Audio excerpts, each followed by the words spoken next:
Hi everyone, and I'm Mary Jo, and welcome back to my vegan kitchen.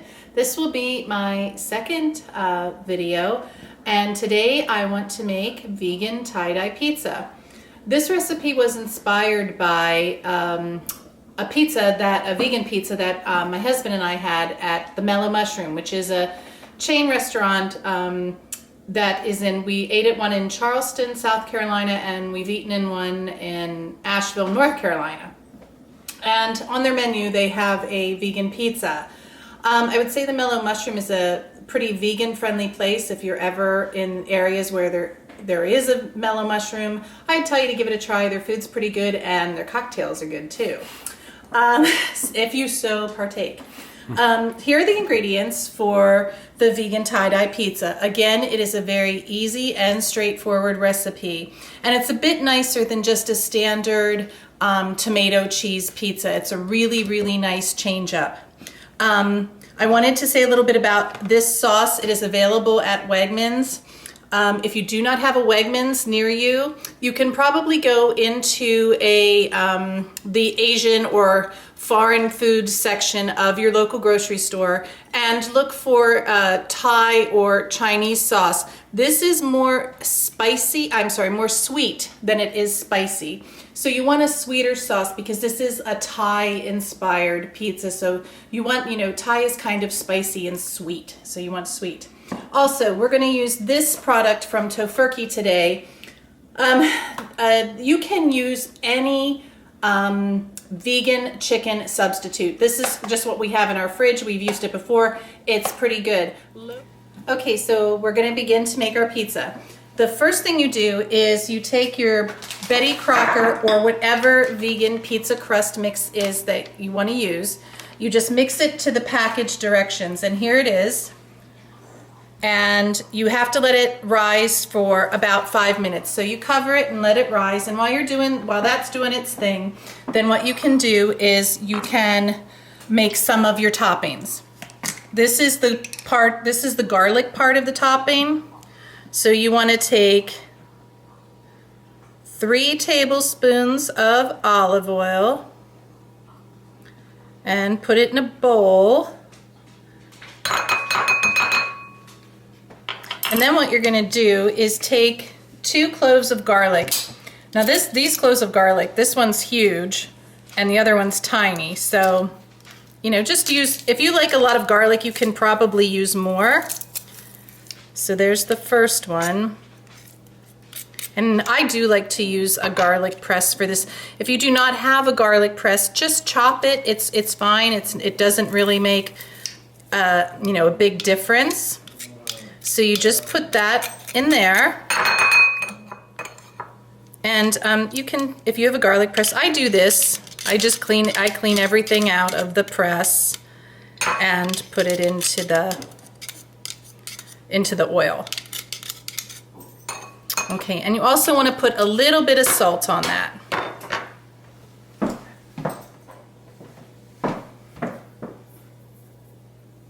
There you go, just a little. And then we're going to go over here and we're going to stick it in the microwave for about 15 to 20 seconds.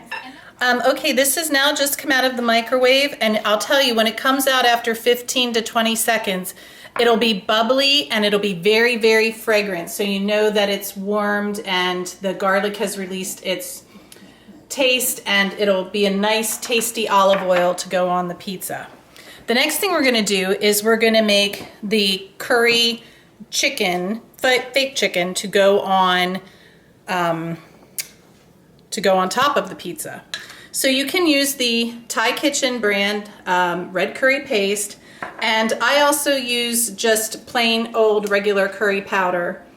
This isn't super spicy, but if you some people are sensitive to curry, you don't have to use it all. So you want about a teaspoon of each, and if a little bit spills over, it's not that pungent. It's not going to make that much of a difference. And then you just get one. I use like a heaping teaspoon. And I want to say too, your chicken should be in very small bite-sized pieces, something like that. And what I did is when I open the pack, I make it smaller because you want it to be on your pizza. You don't want like big chunks on your pizza. You want smaller pieces. So all you do then is, I'm gonna use my hands and you just mix it. You can use a spoon for this, but I find that, you know, using your hands, you can get everything coated very evenly and so that your taste is consistent. All right, so now we're gonna put our dough on our pan. Just put it in the center and begin pressing to the outside and, you know, press and stretch, press and stretch. And that's all you do till you get it worked out to the outside. Work the edges. And if it starts to stick a little bit, just use a little bit of oil on your hands. All right, so we've spread the dough out. And you don't have to push it right up against the edge. If you can see that there's a small, just a little bit of a space in between, because this is like this is pretty thin, and that's how I like it. If you use the 12-inch, you can go the whole way to the edge. Okay, so what we're gonna do now is we're gonna put on our garlic and oil mixture. So just give it a stir, and then we're gonna just drizzle it on and rub it around with the back of the spoon. I would like to say if you live in the Harrisburg, Pennsylvania area, Mechanicsburg, there is a wonderful club called the Vegetarian Club of Harrisburg. You can find them on Facebook, and I'm going to have their link to their Facebook page in my comments section below this video. I really encourage you to reach out to other vegans and like I said, I'm sure whoever is watching this, somewhere in your area, you are not the only vegan. I know sometimes, oh my goodness, I felt so alone so many times. I'm the only vegan in my area. But you have to really reach out and look for each other for support. And I can tell you, if you do live in the Harrisburg area, it is a wonderful club full of wonderful, I've met the nicest people, so welcoming and kind. And you know, they put my first video on their web page, on their Facebook page, and just so welcoming and so nice. I really urge you to, if you live in the Harrisburg, Pennsylvania area, to check them out and find their link in my comments section below. So we've got this oil spread quite nicely. Oh, I wish you could smell it. I just love the smell of garlic. And you know, the smell of pizza baking in the oven is one of the sweetest smells in the world. So, okay, we're all good here. And the next step, what we're gonna do is we're going to put the cheese on the pizza. Next, we're gonna put the cheese on. And again, this is Daiya mozzarella. You can use any vegan cheese you like. I just happen to have this in the fridge. I also like the Follow Your Heart vegan cheeses. And there's several other vegan cheeses that are quite good. So we're gonna put this on top of the pizza. Now you're not gonna use the whole bag. We use about 6 ounces, so almost the whole bag. And I just put cheese on like this. I just kind of go around, and where it falls is where it falls. I don't worry about it getting to being too neat because it's just gonna all melt anyways. And the cheese really isn't the strong flavor of this pizza.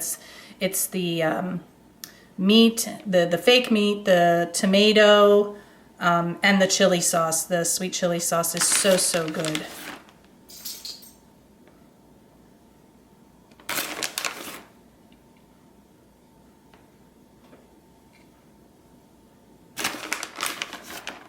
Okay, that's it for the cheese.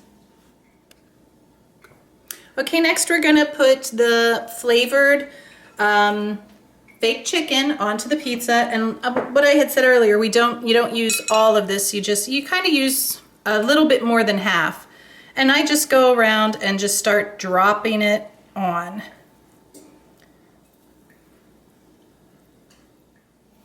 Okay, this is the completed pizza after we've put the fake meat, the fake chicken on, the fake seasoned chicken. And here's the little bit that we had left over. So now we're gonna put this in the oven.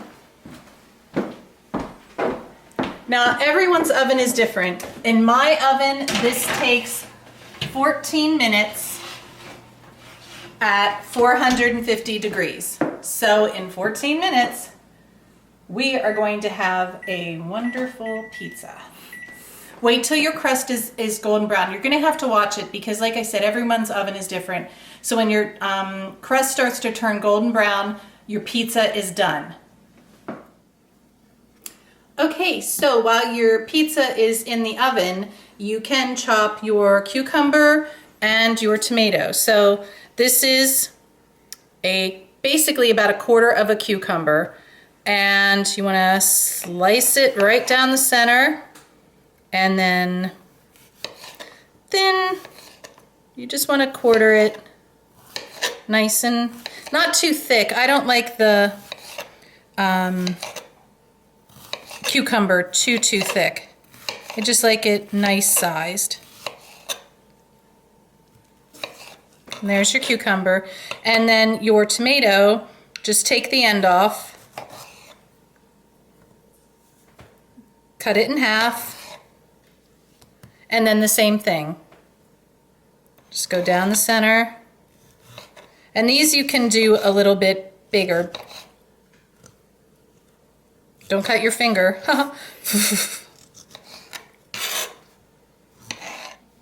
Okay, so we chopped our tomato, we chopped our cucumber. Now we have to do our basil. Now this is fresh basil that we're going to use for the pizza.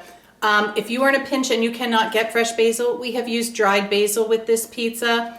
It works okay. It's still good, but this is the better choice. But if you only have dried basil, you can use that. So you're just gonna pull off about, there's no exact measurement with this. I'm gonna start with about 5 good sized leaves. Okay, and then what you wanna do is, you know, there's no trick to doing this. I just roll it up and I go down the center first, okay? And then you just fold that back in and just slice it up.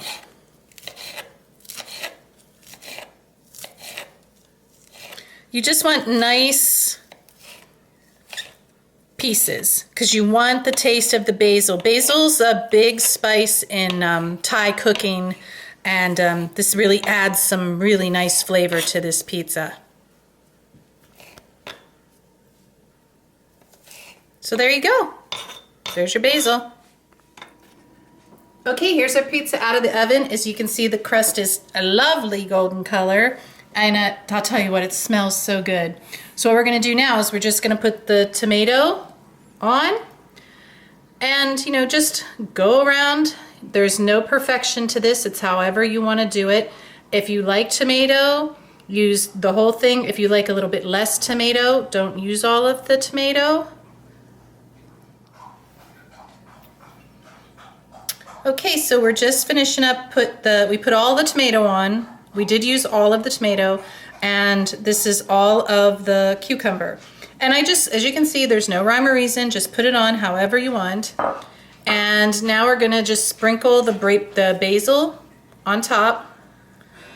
So you just go around, and where it falls is where it falls. Don't worry about it.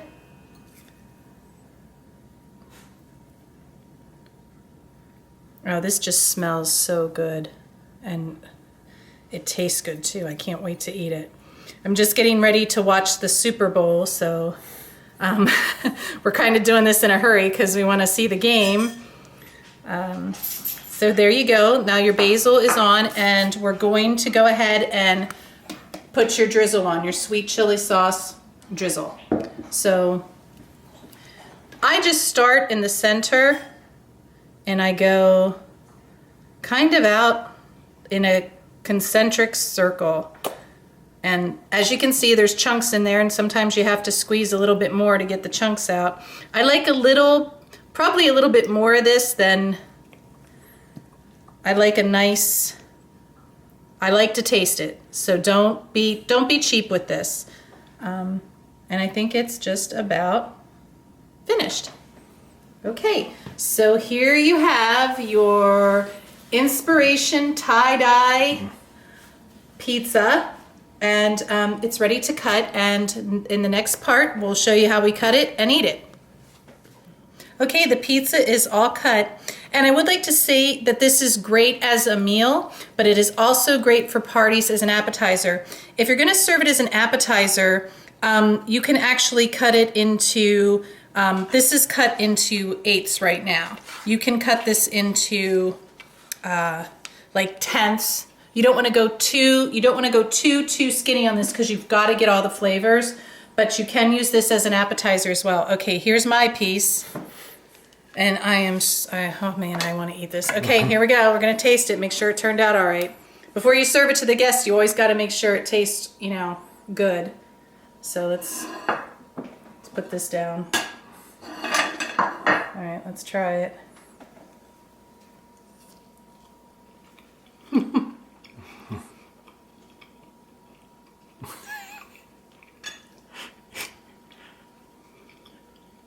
It's really good.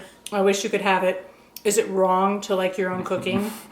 I have to ask myself that, but I hope you use this, make this recipe, enjoy it. It's very good. And I hope you have a really, really great night. And I just want to introduce you to our dogs who, I don't know if your dogs like pizza, but my dogs love pizza. This is Monty, Daisy, Tango, hi sweet boy, and this is Lulu.